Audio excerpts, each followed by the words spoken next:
Allah, maka kita awali dengan alhamdulillahi rabbil alamin. Semua majlis kalau tidak disebut selawat kepadanya, maka majlis itu menjadi antana jifah, majlis bangkai busuk berulat dan berbau.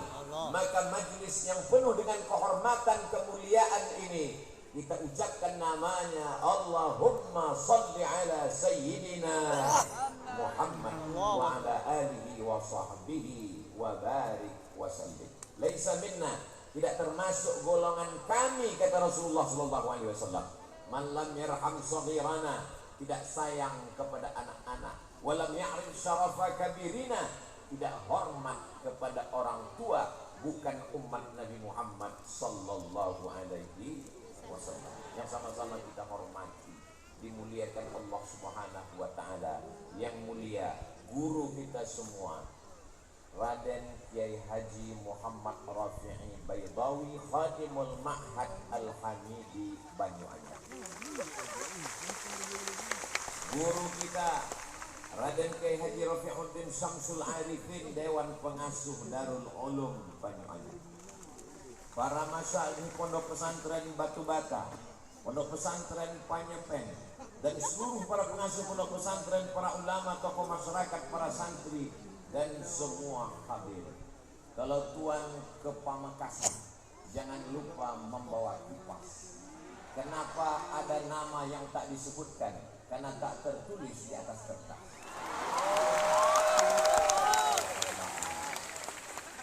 Sahabat saya, guru kita Al-Mukarram Kiai Haji Dr. Ahmad Fauzi Tijani, Pimpinan Pondok Pesantren Al-Amin Banyuwangi, yang menyertai saya selama beberapa hari sampai pulang hari Senin. Tapi yang pulang saya dia tidak. Kemudian punya guru kita semua Al-Mukarram Syekh Kiai Andi Karwal.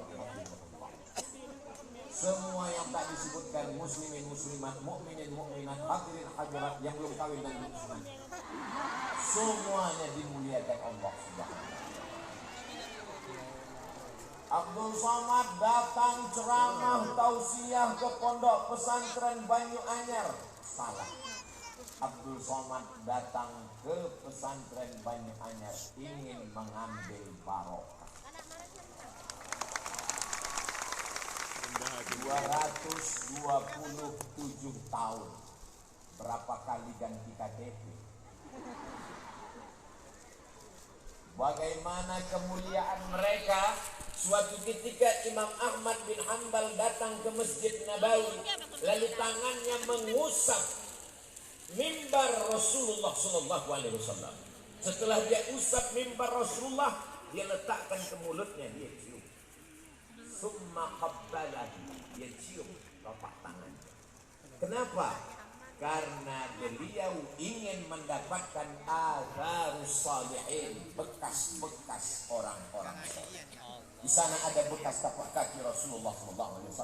Setelah beliau meninggal, datang bekas tapak kaki Sayyidina Abu Bakar Siddiq. Setelah itu datang bekas tapak kaki Sayyidina Umar ibn Khattab. Setelah itu datang bekas tapak kaki Sayyidina Utsman bin Affan. Setelah itu datang bekas tapak kaki Sayyidina Ali bin Abi Thalib. Setelah itu datang bekas tapak kaki Sayyidina Hasan ibn Ali radhiyallahu anhu. Setelah itu datang bekas tapak kaki siapa saja orang-orang soleh. Padahal ketika itu Imam Ahmad bin Hanbal meninggal tahun 241. Hari ini Abdul Somad datang setelah pesantren Banyuanyar berdiri 275 tahun. Walaupun kita tidak bertemu dengan mereka di dunia, insya Allah kita akan bersama di surga jannah. Berani sekali Ustaz Somad tausiah di depan para alim ulama. Tadi waktu Ustaz duduk baca apa? Kirim Al-Fatihah. Untuk Maulana Kiai Isbat Al-Fatihah. Untuk Maulana Kiai Abdul Hamid sudah kirim Al-Fatihah. Untuk Kiai Baydawi sudah kirim Al-Fatihah. Supaya apa? Supaya melimpahlah madad dan barokahnya untuk kita semua, insya Allah. Ada seorang ulama ahli hadis yang memiliki majlis di Masjidil Haram, namanya Sayyid Alawi bin Abbas Al-Hasani. Kenapa disebut Al-Hasani? Karena dia keturunan Sayyidina Al-Hasan, anak Sayyidatina Fatimah, anak Sayyidina Maulana wa Syafi'ina wa Dhukhrina wa Qurrati A'yunina Muhammad sallallahu alaihi wasallam. Sayyid Abbas sedang mengajar, lalu kemudian dia lihat ada orang tua yang sedang tawaf. Lalu dia bertanya kepada salah seorang muridnya, dia tanya kepada Kiai Baybawi, itu siapa? Orang tua itu adalah Sayyidil Walid, ayah saya. Ini orang salah satu daripada wali-wali Allah Subhanahu wa ta'ala. La ya'riful wali illal wali. Tidak ada yang kenal wali kecuali wali. Jadi kalau ada yang mengatakan Abdul Somad itu wali, berarti dia wali atau wali kelas. Jadi sudah jelas kalau ada yang mengatakan Abdul Somad berani petantang petenteng ceramah di depan alim ulama, dia hanya ingin mengambil barokah kemuliaan. Tapi Ustaz membelakangi mereka. Kok berani Ustaz? Coba putar lagi videonya mundur ke belakang. Sebelum maju tadi kan berbisik dulu ke Kiai. Kiai ke depan, kata Kiai silakan. Tapi Kiai yang lain, saya sudah angkat tangan, 10 jari, 11 dengan kepala. Saat mereka semuanya mengangguk, berarti let's go. Al-adab fauqal ilmi. Ada yang lebih tinggi daripada ilmu, yaitu adab. Kalau ada orang mengatakan saya berilmu, saya banyak hafal ayat, saya banyak hafal hadis, kamu kalah dengan dia yang tak pernah salah. Siapa dia? www.google.com. Saya paling cerdas, semua kelipatan, kali-kali, bagi-bagi, tambah-tambah, saya hafal. Maka sesungguhnya kalkulator jauh lebih cerdas. Kalau ada orang mengatakan amalnya banyak, 1000 tahun beramal, naik langit pertama. 1000 tahun beramal, naik langit kedua. 1000 tahun beramal, naik langit ketiga. 1000 tahun beramal, naik langit keempat, kelima, keenam, ketujuh, sampai akhirnya dia sejajar dengan para malaikat. Ketika itu apa kata Allah? Wa idh qulna lil malaikati isjudu li Adam. Wahai seluruh malaikat, bersujudlah kamu kepada Adam. Fasajadu, semuanya bersujud illa saat itu bangkit egonya. Yang diperintahkan bersujud malaikat, sedangkan iblis bukan malaikat. Lalu dia siapa? Buka surat Al-Kahfi. Kana minal jinni, dia berasal dari kalangan jin. Fafasaqa'an amri rabbih, dia melawan perintah Allah Subhanahu wa ta'ala. Yang diperintahkan bersujud malaikat. Kenapa bisa ada satu yang aneh, yang asing, yang bukan malaikat? Karena prestasi ibadahnya luar biasa sehingga dia sejajar dengan malaikat, tapi dia bukan malaikat. Jadi kalau ada orang bangga dengan ibadahnya tapi kurang adab dan taatnya, berarti dia bukan kata saya. Masya Allah, tabarakallah. Mudah-mudahan kita dijauhkan dari sifat iblis.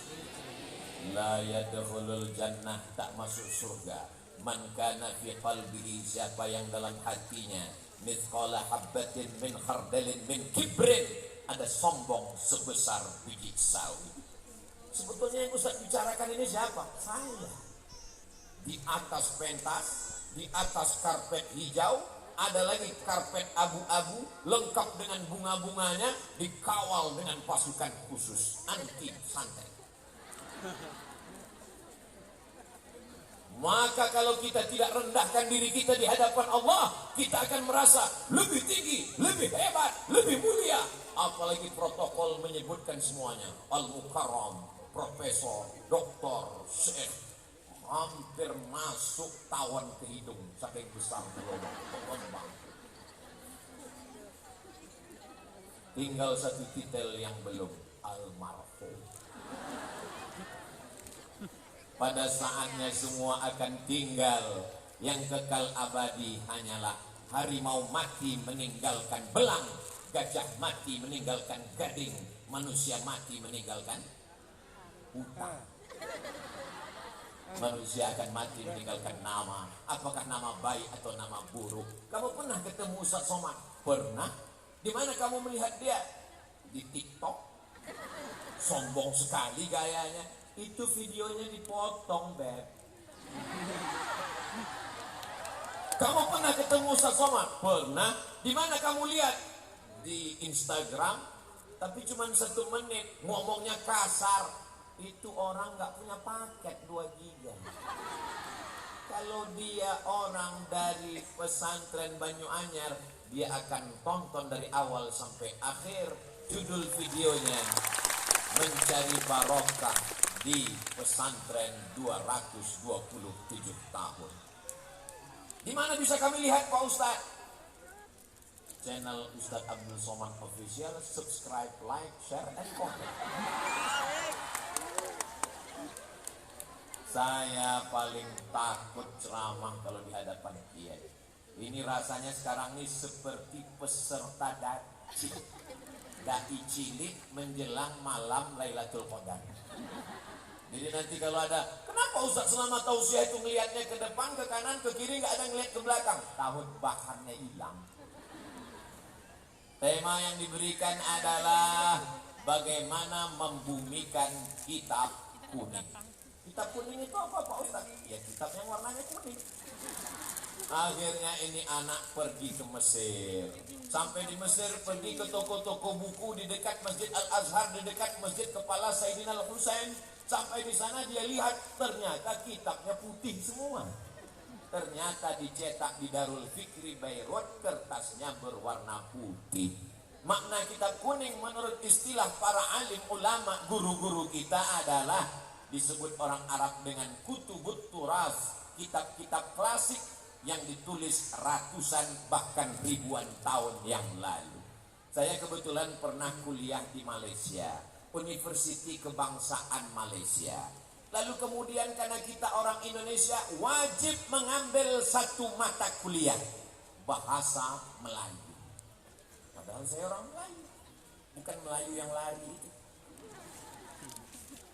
Saya ini dari Sumatera, orang Riau, Melayu. Pokoknya kamu orang Indonesia wajib ngambil mata kuliah bahasa Melayu. Nama dosennya Cik Rusdi. Kumisnya tebal. Lalu kemudian di suatu hari dia pun datang masuk kelas membawa manuskrip tulisan. Dia katakan, ini adalah manuskrip Melayu umurnya 100 tahun. Coba kalian baca masing-masing, silakan. Begitu kami baca, nggak paham. Padahal bahasanya bahasa Melayu, umurnya baru 100 tahun. Tapi hari ini, anak-anak pesantren Banyuanyar membaca kitab Sahih Al-Bukhari, ditulis oleh Imam Muhammad bin Ismail bin Ibrahim bin Al-Mughirah bin Bardisbah Al-Bukhari dari Uzbekistan. Meninggal pada tahun 256 Hijrah. Umur kitab itu sekarang 1200 tahun. Semua santri faham.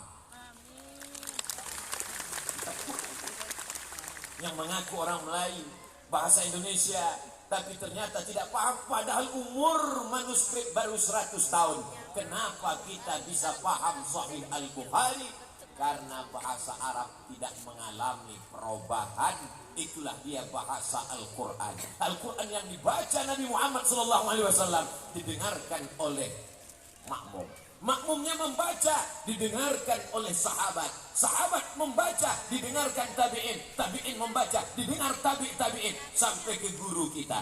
Makanya kalau ada orang masuk Islam mu'alaf, ngaji nggak pakai guru, dia hanya modal internet, dia cari Al-Quran digital, enter. Habis itu dia coba-coba baca. Dia akan baca alama. Karena tulisannya alif baris atas, lam baris atas, mim baris atas. Karena tidak berguru. Tapi ketika dia berguru, dia akan dengar bacaan yang benar. Alif lam mim. Tidak ada tulisannya begitu. Kita berguru kepada guru-guru kita. Itulah makanya disebutkan man la syaikha lahu fasyaitanu syaikhuhu. Siapa yang tidak berguru, maka setanlah gurunya. Alhamdulillah semua santri-santri dari sejak berdiri 227 tahun yang lalu, ternyata pecahan dari murid, dari santri yang mendirikan pondok-pondok pesantren, lebih dari 400 pondok pesantren, insya Allah akan terus bertambah mengalir sebagai amal jariah sampai hari kiamat, insya Allah. Kita tidak perlu ngaji pada kiai, kita tidak perlu ngaji sama ulama, cukup kembali kepada Al-Quran dan baca hadis Nabi. Berpeganglah kepada dua saja, Quran dan hadis. Oh gitu, iya. Lalu kamu belajar baca Quran sama siapa? Sama guru. Itu kan ulama. Guru saya boleh, guru kamu nggak boleh.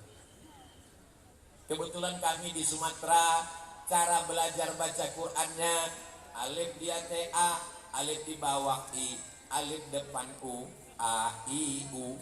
Sahabat saya di Pulau Jawa, alif fathah A, alif kasrah I, alif dhammah U, A, I, U. Di Madura gimana cara bacanya? Nabi tidak mengatur cara membacanya. Terserah pakai ijtihad apa. Dulu pakai qaidah Baghdadiyah. Lalu kemudian muncul metode namanya Iqra. Muncul lagi metode namanya Qiraati. Muncul lagi metode namanya, orang dari Batam namanya Pak Hatta. Dia buat metode Hattaiyah. Kalau Abdul Somad buat metode Somadiyah. Ini adalah ijtihad untuk memberikan kemudahan-kemudahan. Lalu kalau dikatakan siapa yang membaca Quran dengan metode yang tidak diajarkan Nabi, maka dia sudah melakukan perbuatan bid'ah. Terbantahkan dengan ucapan Sayyidina Umar ibn Khattab saat melihat orang sholat tarawih dengan imam yang bagus, dengan jamaah yang ramai, dibuat 20 rakaat ditambah 3 witir. Apa kata beliau? Nikmatil bid'atu hadhihi. Inilah sebaik-baik bid'ah, karena belum ada dilaksanakan di zaman Rasul, tapi perbuatan ini baik selama sesuai dengan Quran dan Sunnah Rasulullah Sallallahu Alaihi Wasallam. Suatu ketika saya sedang menyampaikan tausiah, datang orang ngasih kertas. Ustaz Somad, ini ada pertanyaan. Apa pertanyaannya? Yang ngasih pertanyaan pakai cincin emas. Kita tahu bahwa cincin emas hukumnya haram. Pas ditanya, kenapa kamu ke masjid pakai cincin emas? Saya mengikut perintah Al-Quran. Lama saya termenung, ayat yang mana ini? Dia bacakan ayat, ya ayyuhalladzina amanu, hai orang-orang beriman, khudzu zinatakum inda kulli masjid. Kalau kamu mau ke masjid, pakailah perhiasan-perhiasan. Ini perhiasannya. Gara-gara kembali ke Al-Quran tanpa melalui pemahaman ulama. Padahal asbabun nuzul ayat itu adalah ketika mereka dulu zaman jahiliyah melaksanakan tawaf di Masjidil Haram, bunyi kalimatnya Oryanun Palik, mohon maaf. Oryan, mohon maaf, tidak layak di depan kiai, telanjang, tidak pakai pakaian. Sebagaimana lahir tidak membawa dosa dan pakaian, maka tawaf pun tidak pakai pakaian. Turun ayat, ya ayyuhalladzina amanu, hai orang yang beriman, khudzu zinatakum, pakailah pakaian inda kulli masjid, ketika kamu mau masuk ke Masjidil Haram melaksanakan tawaf. Di mana kami bisa lihat penjelasan itu? Dalam kitab-kitab tafsir. Di antaranya tafsir Imam Abu Ja'far Ibnu Jarir At-Tabari pada abad ketiga. Berarti kitab ini umurnya 1100 tahun yang lalu. Masuk ke kategori kitab kuning, maka dia kitab kuning walaupun warnanya putih. Jadi kalau ada orang yang mengatakan kita tidak perlu kitab kuning, kita cukup dengan Al-Quran, kalimatul haq urida bihal batil. Kalimatnya benar, kita kembali ke Quran, tapi maknanya batil. Kenapa? Orang akan baca Quran sendiri, terjemahkan sendiri, pahami sendiri, nyasar sendiri. Kamu kalau nyasar, nyasar aja sendiri, jangan bawa-bawa orang lain. Betul? Jamaah yang dimuliakan Allah Subhanahu wa taala. Ini jamaah ramai luar biasa sampai nggak kelihatan ujungnya di mana. Kalau mau tahu ujungnya di mana, maka nyalakan semua handphone yang ada senternya. Yang nggak punya senter, beli senter, jual handphone. Maulaya salli wa sallim daiman abada ala habibika khairil khalqi kullihim Muhammadun sayyidul kaunaini wa thaqalain wal fariqaini min arbin wa min ajami maulaya salli wa sallim daiman abada ala habibika khairil khalqi kullihim antal mulladhi turja syafa'atuhu likulli hawlin minal ahwali muqtahimi maulaya salli wa sallim daiman abada ala habibika khairil khalqi kullihim. Boleh dihidupkan lagi, takutnya nanti pulang sekolah masuk baterai habis. Apa tadi yang dibacakan Ustaz Somad itu? Solawat. Solawat dari siapa? Imam Al-Busiri. Dia tinggal di mana? Di sebuah kota bernama kota Alexandria yang didirikan oleh Alexander the Great. Kota itu 200 km dari Kairo. Kalau tidak percaya, ukur sendiri. Anak-anak kita ketika nanti akan pergi ke Makkah melaksanakan tawaf sa'i dan umrah, mudah-mudahan mampir ke Iskandaria berziarah ke makam Imam Al-Busiri. Seorang laki-laki yang tidak berdaya, lumpuh, tidak bisa menulis, tidak bisa berjalan, tidak bisa berbuat apa-apa, tapi dia berusaha keras untuk membuat untayan kata, memaksakan diri dengan ujung jarinya memuji Rasulullah sallallahu alaihi wasallam. Akhirnya dia tulislah syair begitu indah sampai akhirnya dia tertidur lelap karena lelah dan letih. Lalu kemudian dia lihat ada sesosok orang yang begitu ganteng dan sempurna bercahaya membawakan jubah burdah. Maka setelah dia terbangun dan tersadar sembuh sehat walafiat, maka dia berilah judul syair itu bernama Syair Burdah karena hadiah dari Rasulullah sallallahu alaihi wasallam. Sembuh dalam keadaan sehat walafiat. Begitu indahnya kisah Al-Burdah, tapi begitu diperlihatkan kepada orang, apa kata mereka?